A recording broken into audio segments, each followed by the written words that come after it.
और इस बार भूकंप की तीव्रता 4.3 थी। बीते 24 घंटे की बात करें तो 15वीं बार यह भूकंप आया है। म्यांमार के साथ साथ बैंकॉक में भी भूकंप ने तबाही मचाई है, जिसमें कई भारतीय भी फंसे हुए हैं।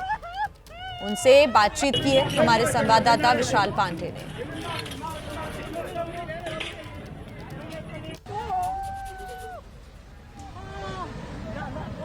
इस वक्त मैं थाईलैंड की राजधानी बैंकॉक में मौजूद हूं और यहां पर आए भूकंप की वजह से बहुत सारे परिवार डर में अभी भी जी रहे हैं। और क्योंकि जिस वक्त भूकंप आया तीव्रता इतनी ज्यादा थी कि लोग समझ ही नहीं पाए कि क्या हो रहा है। यहां पर दीवारों पर क्रैक आया। आप ये देखिए, ये एक घर में मैं मौजूद हूं, भारतीय परिवार यहां पर रहता है।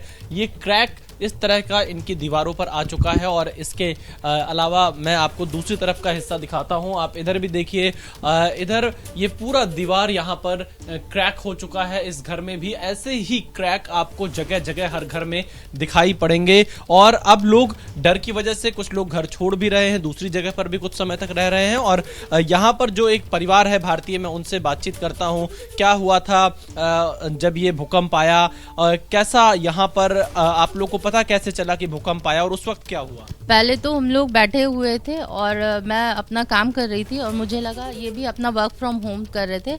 अचानक से हमें लगा कि कुछ हिल रहा है, तो पहले लगा कि मुझे चक्कर आया है। फिर मैंने इनसे बोला कि है ना चक्कर आया है, ये बोले नहीं नहीं चक्कर नहीं आया, भागो भूकंप आया है। फिर मेरे घर में काम कर रही थी मेड, उनको भी मैंने बोला कि दीदी भूकंप आ रहा है भागो। तो दीदी और हम लोग सारे लोग बाहर की तरफ गेट की तरफ निकले, बट हम लोग जा नहीं पा रहे थे। एकदम हम लोग नीचे की तरफ बार बार हम लोग बैठे ही जा रहे थे और ऐसा लग रहा था हम लोग उड़ रहे हैं, एक तरफ से दूसरी तरफ ऐसे हो रहे थे। पूरा घर शेक कर रहा था और इतनी आवाज़ें हो रही थी, इतनी तेज़ आवाज़ें थी, हम लोग बहुत डर गए थे। तो हम 13 फ्लोर पे रहते हैं और 13 फ्लोर से और पूरी लिफ्ट बंद हो गई थी और सब लोग नीचे आ गए थे, हम लोग लेट हो गए थे। तो 13 फ्लोर से हमें नीचे जाने में हम पैदल ही सब लोग जा रहे थे, पर इतना डर लग रहा था क्योंकि उस समय 2 मिनट्स तक कंटिन्यू भूकंप आ रहे थे। तो वो हमें ऐसा फील हो रहा था कि हम पूरा शेक कर रहे हैं और हम लोग नीचे भी उतर रहे थे, तो हमें लग रहा था कि ऊपर से पूरा हिल रहा है और देखते जा रहे थे कि कहीं ऊपर से गिरे नहीं सिर पे। So it was very very terrific. उस समय 2 मिनट जब ये भूकंप आया, नीचे उतरना 13 फ्लोर से ग्राउंड फ्लोर तक, ये एक बड़ी चुनौती रही होगी। डर लग रहा होगा, मन में कई तरह की चिंताएं आ रही होंगी जिस समय भूकंप, क्योंकि सब कुछ हिल रहा था, आप बता रहे हैं। बिल्कुल, बहुत ज़्यादा डर लग रहा था और उससे ज़्यादा हमें अपने बच्चे के लिए लग रहा था क्योंकि बच्चा हमारे साथ नहीं था। मेरा बच्चा स्कूल में गया हुआ था। सबसे पहले हमारे दिमाग में बच्चे का ही ख्याल आया, अगर हमें कुछ हो जाएगा तो हमारा बच्चा कहाँ जाएगा। तो हम दोनों सिर्फ यही भगवान से प्रार्थना कर रहे थे, जय महाकाल हम लोग को बस किसी तरह से बचा दे और हम अपने बच्चे के पास पहुंच जाएं। फिर बच्चे को भी जब मैसेज आया बच्चे का कि बच्चा सेफ है, तो हम लोग बहुत सेटिस्फाइड हुए। बच्चा आने के बाद तो फिर हमें बहुत वो डर लग रहा था बहुत। और हम लोग रात में भी हम लोग यहाँ पे रुके नहीं क्योंकि यहाँ पे थोड़ा डर का था और थोड़े बिल्डिंग्स में भी क्रैक बहुत आए हुए हैं, तो डर का ये था कि कहीं अगर हल्का भी झटका आया तो बिल्डिंग गिर सकती है। तो रात में भी हम लोग कोई भी यहाँ पे नहीं थे। हमारे फ्रेंड्स यहाँ रहते हैं पास में ही टाउन हाउस में, तो हम लोग उनके घर चले गए थे। रात में घर छोड़कर गए कि कहीं आफ्टर शॉक आने का जो खतरा बना रहता है वो आया तो दोबारा से वैसी स्थिति ना हो। शांतनु जी, क्या फील किया आपने उस वक्त जब आप काम कर रहे थे, यहाँ पर वर्क फ्रॉम होम कर रहे थे? कैसे लोगों को पता चला कि भूकंप आया? मेरी मीटिंग चल रही थी और मेरी मीटिंग में और भी लोग थे जो मीटिंग का पार्ट थे। तो जब मेरी वाइफ ने बताया कि उसको थोड़ा चक्कर जैसा आ रहा है, तो थोड़ा मुझे भी लगा कि मुझे भी ऐसा हुआ। जो मीटिंग में लोग थे वो चीख पड़े कि अर्थक्वेक जैसा कुछ लग रहा है। तब मैंने अपनी वाइफ को बोला कि ये अर्थक्वेक है, ये चक्कर नहीं है। लेकिन इतना ज़्यादा हिल रहा था कि मैं इस टेबल से वहाँ तक जाने में 2-3 बार लड़खड़ा के गिर गया। पहले भी भूकंप के झटके महसूस किए हैं मैंने, लेकिन जो कल हुआ ऐसा मंजर पहले कभी भी मैंने महसूस नहीं किया था। और मुझे लगता है कि दोबारा भगवान करे कि कभी महसूस भी ना करूं। यहाँ से बाहर जाने तक मैं 2-4 बार लड़खड़ा के गिरा, फिर मैंने दीवार पकड़ ली, क्योंकि आमतौर पे जब भूकंप के झटके आते हैं तो 8-10 सेकंड रह के फिर थम जाता है तो लोग बाहर जाते हैं। तो मैं उस पॉज का इंतज़ार कर रहा था, लेकिन जब वो पॉज नहीं आया, आप यहाँ से निकले और कहाँ पर आकर रुके, जरा बताएंगे। जैसे आपका ये घर है। जैसे मैं हाँ। यहाँ पे आया और जी ये लिफ्ट एरिया है मेरा, ये मेरा लिफ्ट एरिया है। तो मुझे लगा कि मैं यहाँ से निकल, अगर रुकेगा तो फिर मैं नीचे चला जाऊँगा। लेकिन ये इतना हिल रहा था कि मैं ये दीवार पकड़ के यहाँ पे खड़ा हो गया कि रुक जाए। लेकिन जब मैंने, आप देखोगे यहाँ पे, जब मैंने अपनी आँखों से देखा कि ये क्रैक हो गया और यहाँ से सामान नीचे गिरना शुरू हो गया, अभी भी कुछ टुकड़े गिरे हुए हैं नीचे, तब मुझे लगा कि ये थमने वाला नहीं है और यहाँ से भागने में ही भलाई है। तब फिर हमने ये फायर एग्जिट लेके और जाने का प्रयास किया कि नीचे कैसे भी चले जाएं। तो आप यहाँ पे कितनी देर रुके इसके समय? लगभग आप समझो कि मैं 10 से 15 सेकंड ज़रूर वेट किया होगा मैंने, क्योंकि इतना हिल रहा था कि मैंने इसका सहारा लेके ऐसे कि रुक जाए तो फिर मैं जाऊं। लेकिन वो रुका नहीं। जब इधर गिरा और इधर क्रैक आया, जब मैंने अपनी आँखों से देखा तो मुझे लगा कि आज काम ख़त्म है मेरा।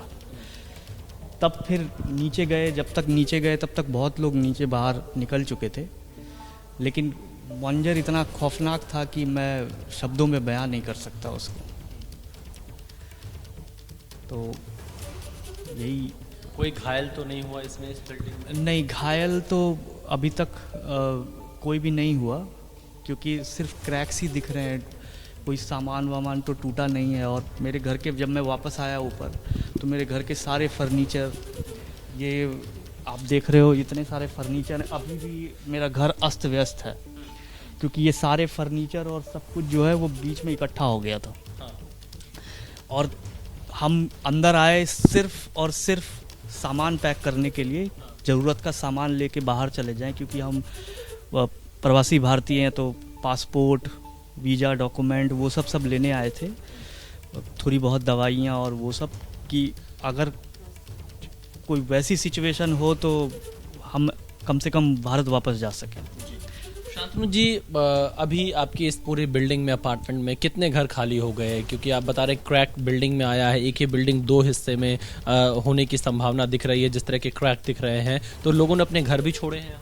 हाँ, कुछ लोग हैं जो अभी भी डरे हुए हैं और वो अभी फ़िलहाल कोशिश कर रहे हैं कि जितना ज़्यादा दूर रहें, क्योंकि भूकंप आता है तो दोबारा फिर आता है लौट के। हालांकि कल 3-4 बार आफ्टर शॉक हो चुका है, जब हम नीचे भी खड़े थे तो भी महसूस किया था। तो लेकिन फिर भी डर बना हुआ है। रात में नींद आई आपको?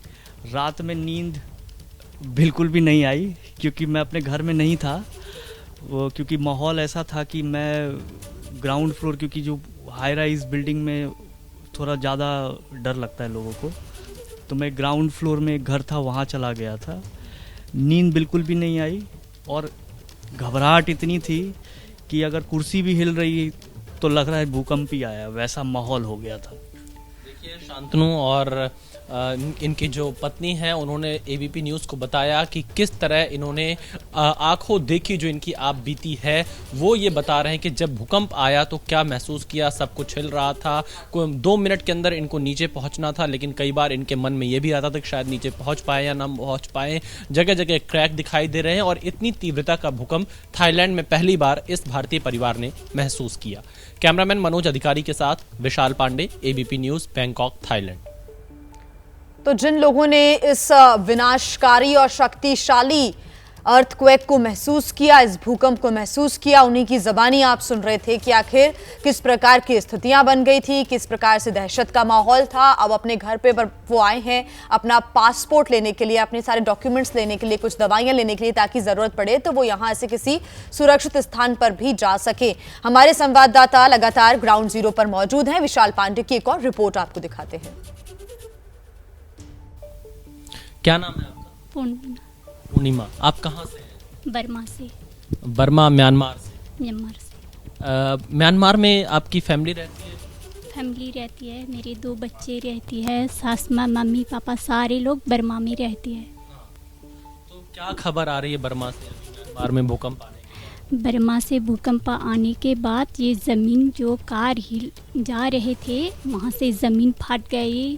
पानी के बीच के घर भी पानी में डूब गई। बिल्डिंग सारे हिलने के वजह से गिर गए, बिल्डिंग भी। जी वो खबर आ रही थी बर्मा से। आपके मम्मी पापा से आपकी बात हुई, आपके परिवार से आपकी बात हुई? ये से तो मम्मी पापा के साथ, मेरे बच्चे के साथ तो बात हो गई, लेकिन बच्चे इतना घबरा के डर के मम्मी पापा करके रो रहे थे बच्चे सारे लोग वहाँ के। मम्मी ने बोला इतना हमारा तो इतना बिल्डिंग घर नहीं मम्मी का, किस ज़मीन में छोटा सा घर है, वो घर भी इतना हिल गया, इधर से उधर इतना हिल गया, ये बोली थी मम्मी ने। उसके वजह से अभी तक मुझे भी चक्कर आ रही है, उठ नहीं पा रही हूँ, ये बोल रही थी मम्मी ने। अभी वहाँ पर कितने लोगों की मौत हुई है, क्या खबरें? सिटी में जहाँ पे आपके मम्मी पापा रहते हैं वहाँ पे भी कुछ लोगों की मौत हुई है? मेरे मम्मी पापा रहने जगह में तो नहीं हुआ, हमारे जो है हो बोलते हैं, है हो से 6 मील दूर तक आंगमैंग कहते हैं, वहाँ से तो बहुत लोग मर चुके हैं। छोटे छोटे बच्चे, बूढ़े बाप, बूढ़ी अम्मा, ये से लोग मर चुके हैं, ये खबर आ रही है बर्मा से। तो आप अभी थाईलैंड में हैं, बैंकॉक में हैं, बर्मा कैसे जाएंगी? जब ये बर्मा का लड़ाई, वो ये भूकंप सारे शांत हो जाएगा, उसके बाद हम बर्मा चली जाएंगे। अभी तक नहीं जा सकती, लेकिन परिवार तो है उन बर्मा में। देखिए यहाँ पर बर्मा की एक बेटी हमें मिली थाईलैंड में, जो बता रही हैं इनके मम्मी पापा, इनके सास ससुर, इनके बच्चे, हर कोई बर्मा में है। वहाँ पर भूकंप की वजह से बहुत तबाही आई है, कई लोगों की मौत हुई है, आसपास के इलाके बुरी तरह से प्रभावित हुए हैं, क्योंकि म्यांमार इस भूकंप का केंद्र था और जिसका असर थाईलैंड पर भी पड़ा। और थाईलैंड में म्यांमार की इस बेटी ने वहाँ पर अपने परिवार से जो बातचीत की, उसके आधार पर पूरी जानकारी आपके सामने रखी है। कैमरामैन मनोज अधिकारी के साथ Vishal Pandey, ABP News, Bangkok, Thailand.